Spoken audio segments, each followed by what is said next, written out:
ભાઈ આમાં ઘણા આપણે આપઘાતના નહીં જોઈએ છે, તો હું બીજાજી એશિયાને હું કહું કે ભાઈ આજથી 12-13 વર્ષ, 13 નહીં પણ 14 વર્ષની આસપાસ પહેલાં અમે રોટલી બનાવતા હતા. મારી જ કન્ડિશનની વાત કરું, લસણ, ચટણી અને તેલ ઓછું હતું, એના હિસાબે મેં ટમેટાને એવું નાખી દેતો હતો. બરાબર, મારું ફેમિલી, મારા ઘરની જ આખી વાત કરું, મારા 2 દીકરા અને અમે 2 માણસ.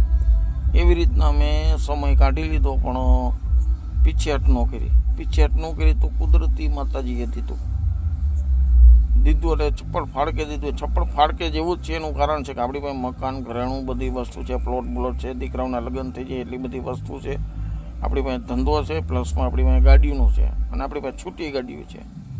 તો આનાથી વધારે શું હતું, જેથી આપણી એવી કન્ડિશન હતી કે તેથી કુદરતી મનમાં એવા વિચાર આવતા હતા, પણ એ નબળા વિચાર આપણે કોઈથી નથી રાખ્યા. એટલે એક જ વસ્તુ કહું ભાઈ, કોઈ એવું કરતા નહીં. એનું કારણ કે તમે આજે દુઃખમાં છો, પછી સુખમાં આવશો તો તમે દુઃખ ન ભૂલી જતા. જે તમે દુઃખ ભોગવ્યું છે ને એ નહીં ભૂલી. અત્યારે હું એમ કહું છું કે આ મારે ગમે એ હોટલમાં જમવાનું મગવેલું, પણ 1 ટાણું જમીએ છીએ. શરીરને 1 ટાણું જમવાનું આપીને તો એ શરીરને કાંઈ એવું નથી કે 2 ટાણા જમવા જોઈએ અને નાસ્તો જોઈએ, આ જોઈએ તે, એવી કાંઈ વસ્તુની જરૂર નથી.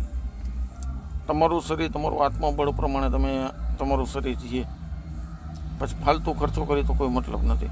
અને સારો સમય આવી જાય ને ખરાબ સમય ભૂલી જાય. અત્યારે જો આ બોલું છું, આમાં અમારું સમાજ પણ જોતું છે બધા, તો એમાં મને ખોટું નહીં લાગે. એનું કારણ મેં જે દુઃખ જોયું છે, અત્યારે મારે સુખ છે, બરાબર, તો દુઃખ નહીં ભૂલી જવાનું. પણ મોટું એક દુઃખ છે, એક મોટું દુઃખ આવ્યું કે મારે મોટો દીકરો એક્સપાયર થઈ ગયો, એટલે એ બહુ મોટું દુઃખ છે મારા માટે.